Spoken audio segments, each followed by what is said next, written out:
In 2018, a legacy show began. Spurring from the events of The Karate Kid, Cobra Kai follows Johnny Lawrence and Daniel LaRusso over 30 years after they duked it out in the All-Valley Tournament in 1984. While Johnny still suffers the loss he took, Daniel lives a completely normal life. This all changes when Miguel Diaz becomes the first student in Johnny's revived Cobra Kai, sparking events that reintroduce our beloved characters to karate and their past. Flash forward to 2025 and the show has just ended. You reflect on the 4 seasons, the move from YouTube to Netflix, the legacy characters, and the fact that we are getting a movie on May 30th called Karate Kid Legends, featuring Ralph Macchio as Daniel and Jackie Chan as Mr. Han from the 2010 Karate Kid film. So while the story of the Karate Kid is not over, it seems the majority of the story of Cobra Kai is, and that is what we are looking back on as I welcome you to Television Tuesday,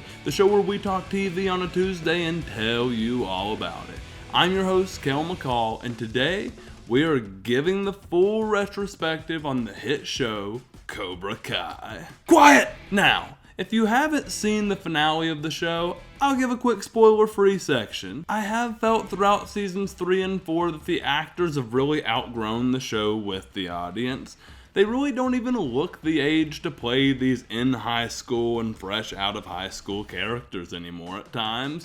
But the weight and attachment to the characters kept me in for the long haul, and I'm very glad I stayed, with the finale of the show offering some awesome karate and some super satisfying endings for our main characters. Now, for all of you badasses out there that finished the show, I'm going to go into spoilers, so don't be a complain about it.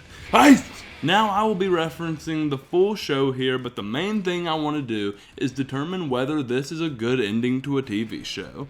One of the things I think it does really well at the end is reference the beginning. The last episode opens with a scene where Johnny goes to his mother's grave towards the beginning of the show. Here he admits to a lot of the things we see at the start of the show.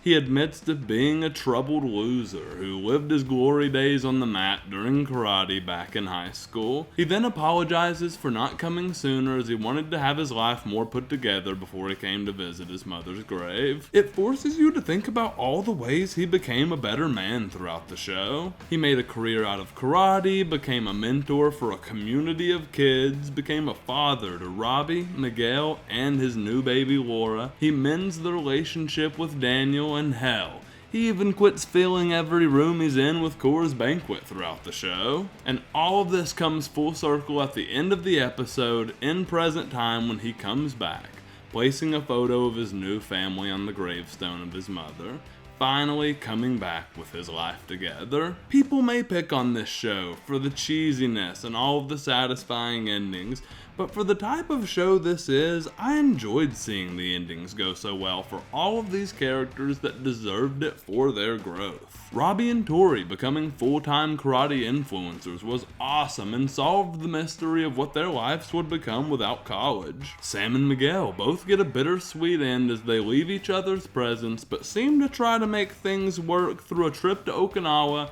and a good old-fashioned college long-distance relationship. Didn't anyone tell them these things never work? Oh well, I guess it wrote him out of the Karate Kid movie. Eli and Dimitri go to Caltech together to continue the story of the Binary Brothers. Even Chosen and Master Kim get a happy ending together. And damn it, I'm glad they stopped all that stupid drama between the kids and they stopped trying to pit Daniel and Johnny against each other. Damn, that shit got old. But the most wild and satisfying thing that happens at the end of this show is Kreese fighting Silver and blowing them both up on a boat. Hell yeah, Kreese had to show that Silver the way of the fist. But also the scene where Johnny lets it all out on Kreese made me shed some tears, and I genuinely accepted Kreese's apology at the end. When Johnny said there was something he could do to make up for all of it, I never expected Tori, Miguel, and Johnny to walk out in the Cobra Kai gis. This was such a fun twist and a true representation of the badassery that this show has to offer. But the biggest thing that completes this show is the reinvention of Cobra Kai.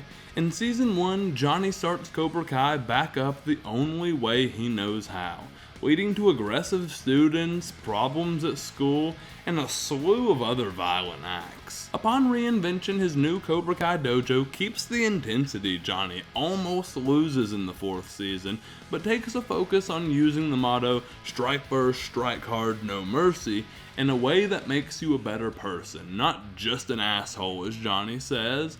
On top of this, Daniel continues Miyagi-Do karate and co-trains all of the same students, leading to a very satisfying story for Johnny and Daniel. And I must say, when Johnny gets off the mat for the first time and Daniel says, "You're alright, Lawrence," flashing back to when Daniel beat Johnny in '84 and he said, "You're alright, LaRusso," grabbed at my heart so hard. I loved this moment. Now, I wonder if Johnny will be back in the Karate Kid movie through this little plot thread. Another thing we see for Johnny is his redemption to his spirit in a way. A man who took a loss when he was young and confident becomes old and fearful as he enters a fight with Sensei Wolf to break the tie in the Saikai Taikai. I loved the twist of the senseis having to break the tie, and they do a lot of build up to make you think Johnny could never win this fight.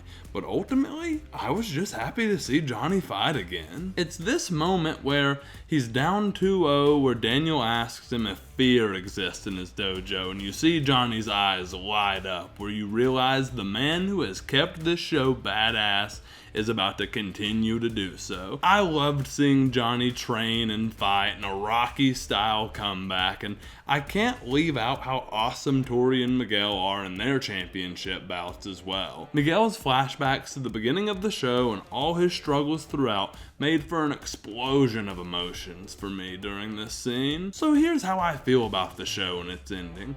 I loved season 1 and most of season 2. I felt like when Netflix took over and the kids started getting older, it began to drop off.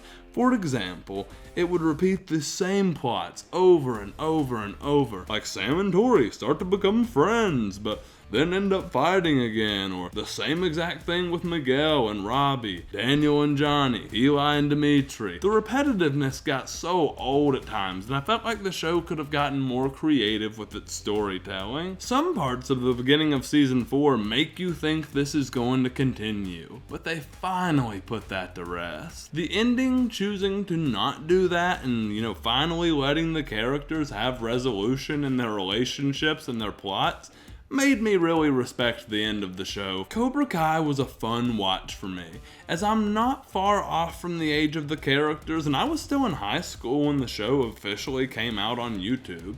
It was a fun experience to grow with the show in a way, but outgrowing the show was a bit strange at times. Quiet! I almost forgot to talk about something that I need the opinion of the audience on. Mr. Miyagi's return in Daniel's dream. Now, the original films are heavily flashed back to and referenced throughout the show, even referencing the not as popular second and third films.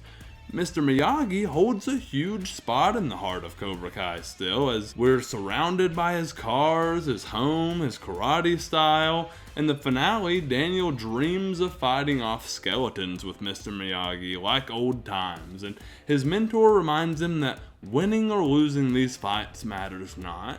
The next day, Sam decides not to fight Tori, which leads to a good ending for all characters involved in the decision. To pull off Mr. Miyagi, they used a body double and a sound-alike voice actor. I think they might have also used some of the original sound from the original films as well, as it sounds just like him. I thought this was lame when it first started happening, but I was quickly reminded of how awesome Miyagi is, and I loved the moment. Now, do I think this was a good ending to the show? Absolutely I do. I had seriously thought at one point that the show named Cobra Kai had lost the actual Cobra Kai.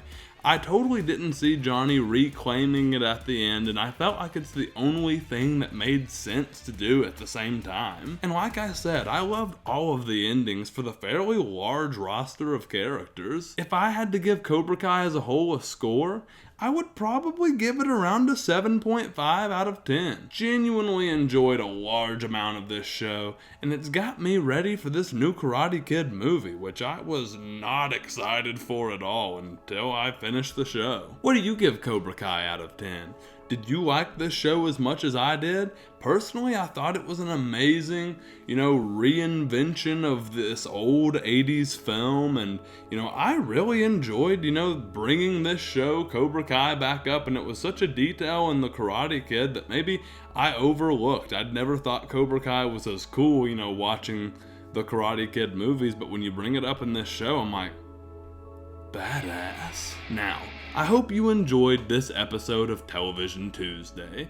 Don't miss the last few episodes as we've talked The Night Agent, The Penguin, Squid Game, and more. We're also here talking movies old and new every Saturday, so don't miss that either. But what we're really trying to do here is make films, make stories of our own. The Ties That Bind is our latest horror thriller, and we would love to have your thoughts in the comments. I'll see you there.